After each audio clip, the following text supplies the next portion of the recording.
Alhamdulillah, Alhamdulillahi Rabbil Alamin.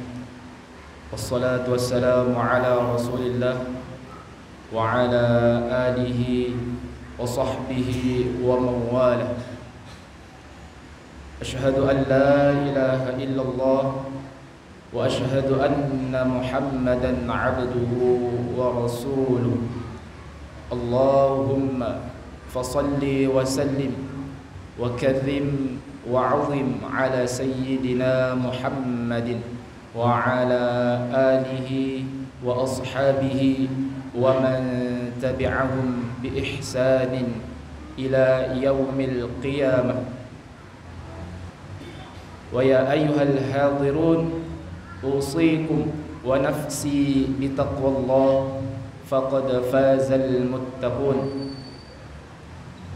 وقال الله تعالى في القرآن الكريم بعد أعوذ بالله من الشيطان الرجيم يا أيها الذين آمنوا اتقوا الله حق تقاته ولا تموتن إلا وأنتم مسلمون.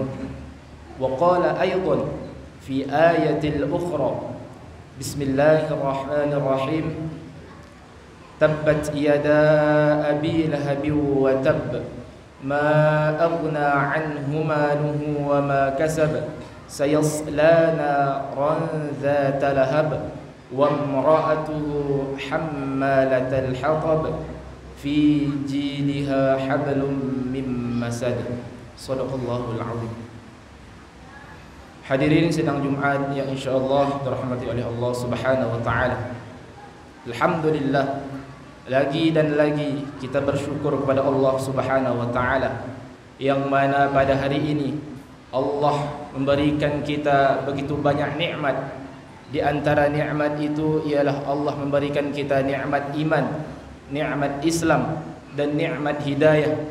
Jikalau tanpa nikmat-nikmat itu tadi, mungkin kita tidak bisa hadir untuk menjalankan solat Jumat secara berjamaah. Dan juga Allah Subhanahu wa taala masih menyayangi kita. Allah masih mencintai kita dalam bentuk Allah sampaikan kita di bulan yang penuh barakah, bulan yang paling mulia di antara bulan-bulan yang lain, bulan yang di dalamnya diturunkan Al-Quran, dan bulan di mana malamnya ada satu malam yang lebih baik dari 1000 bulan, yaitu malam Lailatul Qadar. Alhamdulillah, patut untuk kita bersyukur kepada Allah Subhanahu wa taala dengan banyak-banyak bersyukur, dan jangan sampai kita sia-siakan di bulan Ramadan ini.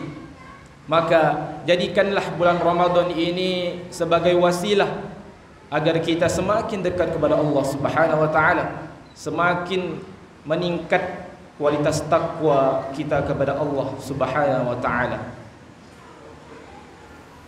Salawat serta salam tidak lupa kita hadiahkan kepada baginda Nabi besar Muhammad sallallahu alaihi wasallam. Allahumma salli ala sayyidina Muhammad wa ala ali sayyidina Muhammad. Karena berkat perjuangan beliau, karena berkat dakwah beliau, kita bisa sampai di titik ini. Selanjutnya, khatib ingin mewasiatkan terutama pada diri khatib sendiri dan seluruh pada jamaah yang hadir pada hari ini untuk senantiasa meningkatkan kualitas dan kuantitas takwa kita kepada Allah Subhanahu wa taala, dalam arti menjalankan segala perintah-perintah Allah dan takut kepada Allah, dan meninggalkan segala larangan-larangannya. Hadirin sidang Jumat yang insyaallah dirahmati oleh Allah Subhanahu wa taala. Dari sejak akil baligh hingga sekarang, telah banyak Jumat yang telah kita lewati, telah banyak Jumat yang telah kita tunaikan, yang telah kita dirikan. Pertanyaannya ialah, sudah berapa Jumatkah yang telah berhasil kita tunaikan? Sudah berapa Jumatkah yang telah berhasil kita dirikan? Apakah Jumat yang didambakan oleh Al-Quran ialah datang ke masjid sebagai rutinitas, lantas duduk mendengar khutbah, kadang mengantuk, kadang tertidur, terus pulang. Apakah itu Jumat yang diinginkan oleh Allah Subhanahu wa taala? Apakah itu Jumat yang didambakan oleh Al-Quran?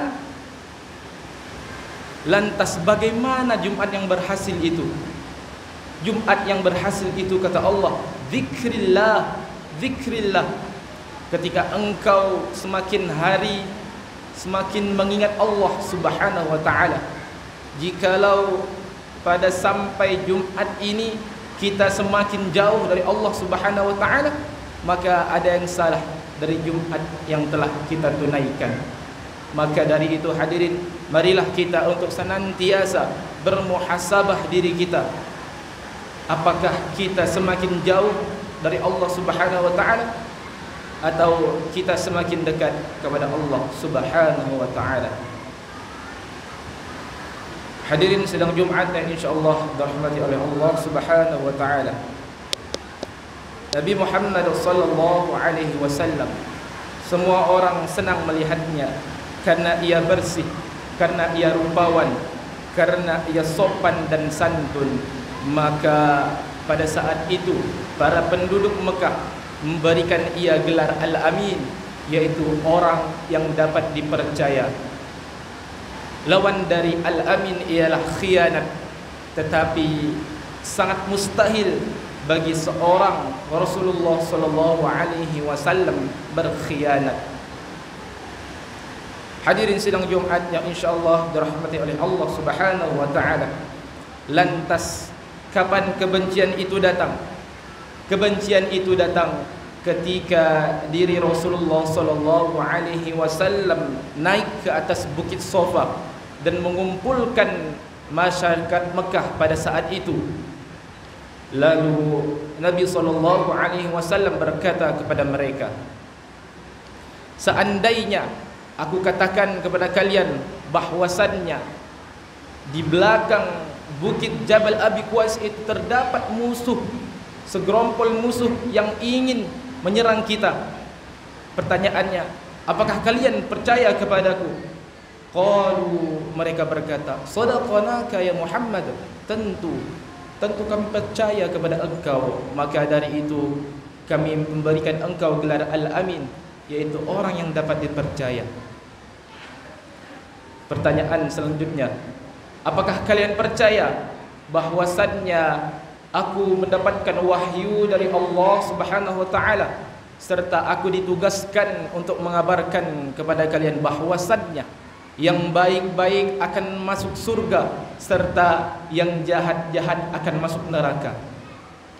Disitulah perlawanan itu datang, bukan dari musuh, bukan dari teman, melainkan dari paman beliau sendiri, tidak lain tidak bukan ialah Abu Lahab.